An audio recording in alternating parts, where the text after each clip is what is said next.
Well, tell me if you've heard this story before. Jack Raymond won again yesterday, another top-rated 100-dime winner with the Phillies on the afternoon card, coming back from an early deficit, stopping San Francisco to complete a 4-game sweep of the Giants. And once again today, he is the featured play, as I continue to show to you that you do not have to spend big money to make big money, as I always try to pick the featured handicapper who has the big play and the guy that's hottest at the site, and make him the guy that I discount his play the heaviest here on a daily basis. And today, Jack, who has made $10 bettors over the past 65 days, a little over $19,000, not bad for a little over an 8.5-week run, has top-rated 100 dime winner number 22 out of 31 and 10 out of 12 in baseball on the Rays-Orioles contest.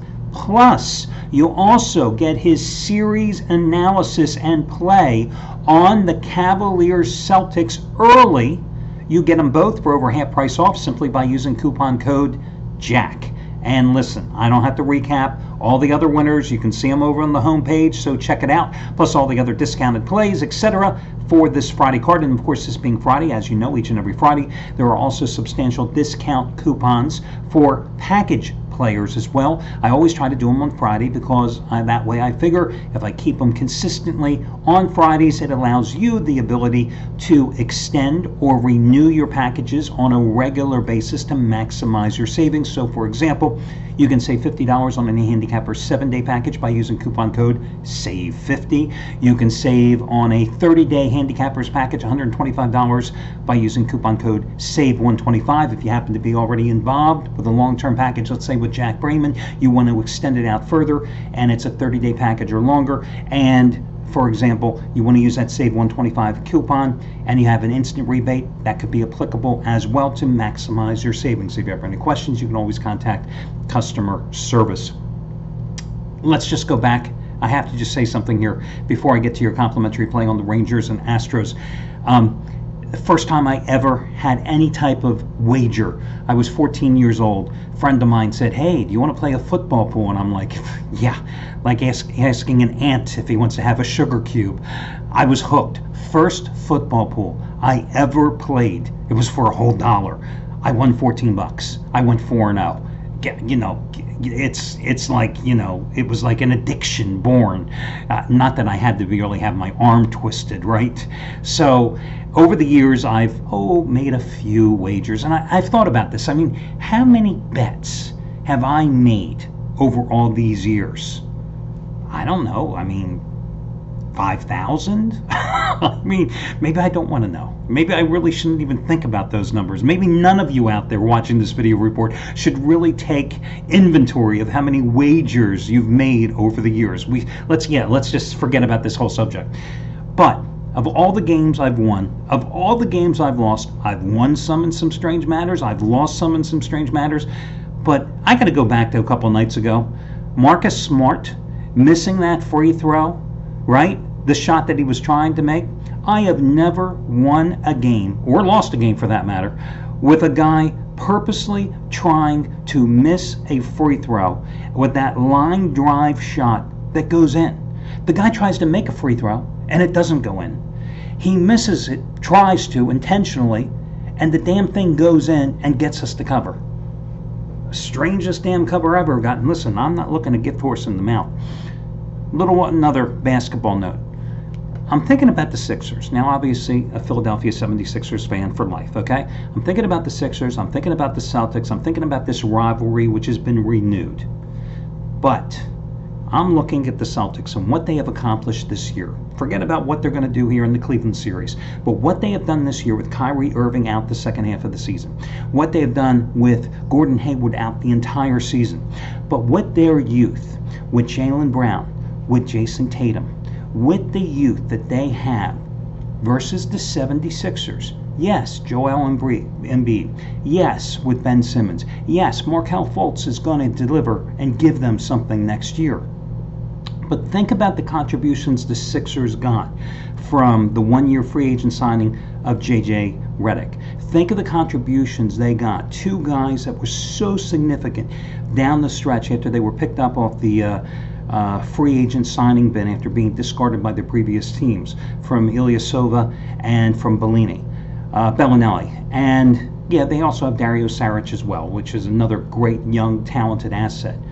But if you're on the outside looking in, you look at the youth that the Celtics have and the young talent the Celtics have, plus Irving and Hayward coming back in their prime, and then you look at the youth that the 76ers have, there's a huge difference there. The Celtics are better prepared going forward with a mixture of veterans and youth than the 76ers are right now. Just saying, as a Sixers fan, if I'm looking on the outside in, I'd rather be where the Celtics program is right now than the 76ers. Okay, let's get to the complimentary play tonight. I'm going to go with the Houston Astros tonight. Justin Verlander actually lost a regular season start. Had to happen sooner or later. In his last two starts, actually the Astros have both come up on the short end of the stick, and it's not because Verlander has pitched poorly. It's the fact that the Astros simply haven't scored any runs. As a matter of fact, they've only scored one run in his last two starts. In those outings, he only gave up 2 runs on 6 hits in 14 innings. Listen, on the season, he's made 8 starts. His earned run average in those 8 starts is 1.17. In 53 2/3 innings, he's given up 27 hits, 70 strikeouts, 11 walks. Lifetime against the Rangers, 22 career starts, 12-6 record, 2.78 earned run average. He's faced them twice already this season. Opening day, 6 shutout innings in Arlington. Picked up the win. April 15th, no decision, but 8 innings of work at home, 1 hit, 11 strikeouts.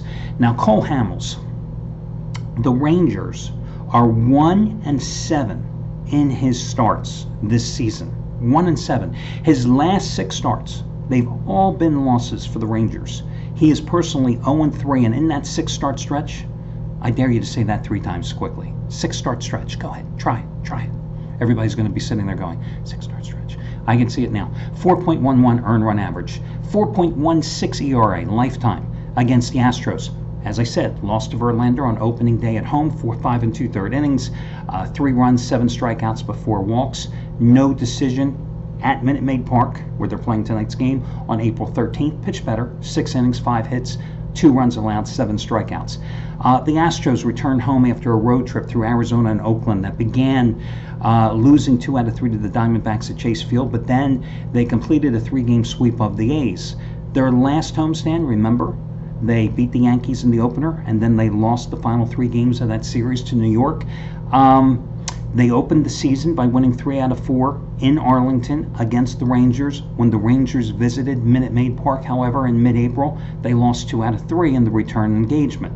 The biggest problem with the Astros this season is they have played much better on the road offensively than they have at home. And when you look at that lineup, and you know how that lineup performed last year, you have to wonder, what is wrong? The Astros on the road have averaged 5.9 runs. At home, they've only averaged 3.8. You've seen repeatedly how Jared Cole has been victimized by a lack of support at home. Justin Verlander has been victimized by a lack of support. And yet, gambling is all about numbers. It's the law of probability of statistics. And I'm willing to bet that tonight, Astros are finally going to get their hitting shoes on against a Cole Hamels that is not the Cole Hamels that he was a couple of years ago. He has definitely slipped a couple of notches. So I would play the Astros on the run line minus $1.30, and that's how I would take Houston in this game. Houston minus $1.30. The other play I like tonight is Philadelphia. Little hefty price, minus $1.40, but why the hell not? I mean, look at how well the Phillies are playing. 15-5 at home.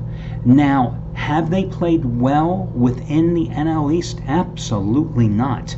Mainly because they can't beat the Atlanta Braves. They're 7-13 within their own division. Outside of the division, they're 15-2 following their 4-game sweep of the Giants, a series in which they had lots of power. Carlos Santana is finally heating up, which he always does. He's a historically bad player in April and most parts of May, but as the weather turns warmer, his bat is certainly heated up. You know, this is a team with Jake Arrieta. They are he is personally 2-0 in 3 home starts with a 1.50 earned run average. Always pitched well against the Mets during his career with the Cubbies. I think he has a 2.30 earned run average in 7 career starts against the Mets. Remember when the Mets started the season like gangbusters?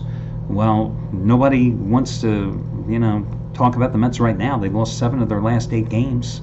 This is not the same team that started 11-1. So I like the Phillies, minus $1.40 as well. Like the Phillies probably a little more than the Astros, but I think they're both good plays. Again, it's just a probability of statistics play, thinking that the odds are finally going to turn in my favor with Verlander and the Astros selection on the run line, but I like the Phillies a heck of a lot, especially with the way they're bashing the ball. Just put 32 runs on the board against the Giants. And remember, the Giants entered that series at Citizens Bank Park after coming off a big sweep of the Braves. I think they had won 7 out of 8 coming into that series, and the Phillies just destroyed them. So, Phillies, Astros on the run line. Phillies did a little better of the 2 plays. That'll do it. Wish you well, and talk to you again tomorrow when we do this.